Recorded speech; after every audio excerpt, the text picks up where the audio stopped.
എല്ലാം ഭയങ്കര സ്നേഹവും. അപ്പം ഞാൻ ഇതെന്താ കള്ള സ്നേഹമാണോ, ഇതെന്തൊരു പരീക്ഷണം, ഞാൻ എന്തൊരു ട്രാപ്പിലായിപ്പോയി അകപ്പെട്ട്, ആത്മീയതയും ഭയങ്കര സന്തോഷം എന്നൊക്കെ പറഞ്ഞ് വന്നിട്ട് പിന്നെ ഒരു ട്രാപ്പിലായതുപോലെ എനിക്ക് തോന്നി. അതിനുശേഷം ഞാൻ ഒരു സമയത്ത് ഞാൻ വിചാരിച്ചു വല്ല ഹിമാലയത്തിലോട്ടും പോയാലോ, മറ്റേ നമ്മുടെ യോഗിയുടെ ആത്മകഥയൊക്കെ വായിച്ച് ബാബാജിയുടെ ഇതൊക്കെ വായിച്ച് ഹിമാലയത്തിലോട്ട് വല്ലതും പോയാലോ, അല്ലെങ്കിൽ വല്ല രമണ മഹർഷിയുടെ തേടി വല്ലതും പോയാലോ എന്നൊക്കെ പറഞ്ഞ് ഒരു സമയത്ത് ഇങ്ങനെ കന്യാകുമാരി വരെ ഞാനിങ്ങനെ യാത്ര ചെയ്തു, എല്ലാം കളഞ്ഞിട്ട്. അപ്പൊ അവിടെ വെച്ച് രമണ മഹർഷിയുടെ ഒരു പുസ്തകം, അതിനകത്ത് രമണ മഹർഷി പറയുന്നു, നിങ്ങൾ എവിടെയാണോ നിൽക്കുന്നത് അവിടെ നിന്ന് ശാന്തി കിട്ടിയില്ലെങ്കിൽ പിന്നെ എവിടെ ചെന്നാലും നിങ്ങൾക്ക് ശാന്തി കിട്ടൂല. അപ്പൊ ഞാൻ നേരെ തിരിച്ച് ഇങ്ങ് വീണ്ടും ഇവിടെ വന്നു. കാര്യം ഈ അശാന്തമായ ഇരുത്ത് നിന്ന് തന്നെ ശാന്തി നേടിയാലേ പറ്റൂ. അങ്ങനെ ഇരിക്കുമ്പോൾ ഇത്രയും പരീക്ഷണങ്ങളായി ആ സമയത്താണ് ഞാൻ ഈ ശ്രീരാമകൃഷ്ണ പരമഹംസന്റെ വചനാമൃതമൊക്കെ വായിക്കുന്നു. അപ്പൊ വിവേകാനന്ദനോട് ശ്രീരാമകൃഷ്ണന്റെ സ്നേഹവും, അപ്പൊ ഞാൻ വിചാരിച്ചു അയ്യോ, വിവേകാനന്ദ സ്വാമിയോട് ശ്രീരാമകൃഷ്ണൻ എന്തൊരു സ്നേഹം, എന്തൊരു ഗുരുവാണ് അദ്ദേഹത്തിന് കിട്ടിയത്.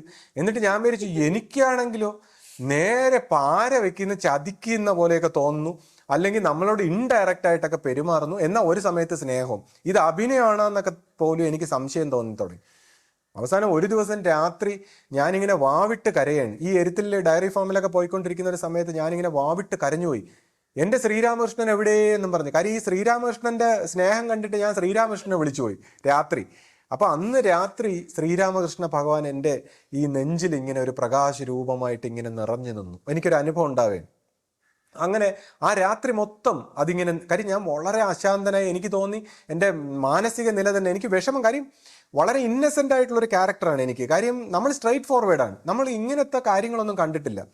അപ്പോൾ ഈ ശ്രീരാമകൃഷ്ണന്റെ രൂപം നിറഞ്ഞു നിന്നിട്ട്, പ്രകാശത്തിൽ നിറഞ്ഞു നിന്ന് അവസാനം അത് ഗുരുവിൻ്റെ രൂപമായി അതങ്ങ് മറഞ്ഞു. ഞാൻ രാവിലെ എഴുന്നേൽക്കുന്നു, എനിക്ക് ഭയങ്കരമായിട്ടൊരു ശാന്തി കിട്ടുന്നു.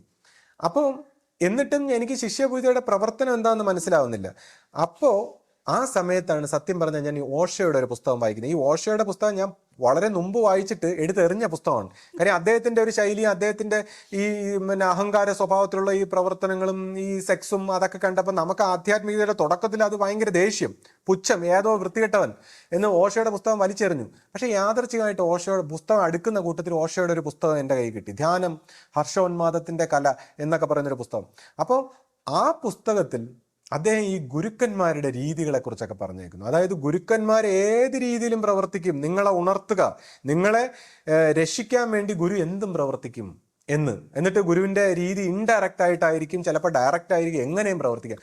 അപ്പോഴാണ് എനിക്ക് മനസ്സിലാവുന്നത് ഗുരു ഇൻഡയറക്റ്റ് ആയിട്ട് അടിയിൽ കൂടെയും പ്രവർത്തിക്കും. അപ്പോൾ എനിക്ക് ഭയങ്കര ആശ്വാസം. അപ്പോൾ എനിക്ക് മനസ്സിലായി, എനിക്കൊരു ശാന്തി, ആ പുസ്തകം വായിച്ചപ്പോൾ തന്നെ എനിക്കൊരു ശാന്തി കിട്ടി. അപ്പോൾ എനിക്ക് മനസ്സിലായി എൻ്റെ ഗുരു സത്യം പറഞ്ഞാൽ ഭയങ്കര സ്നേഹമാണ്.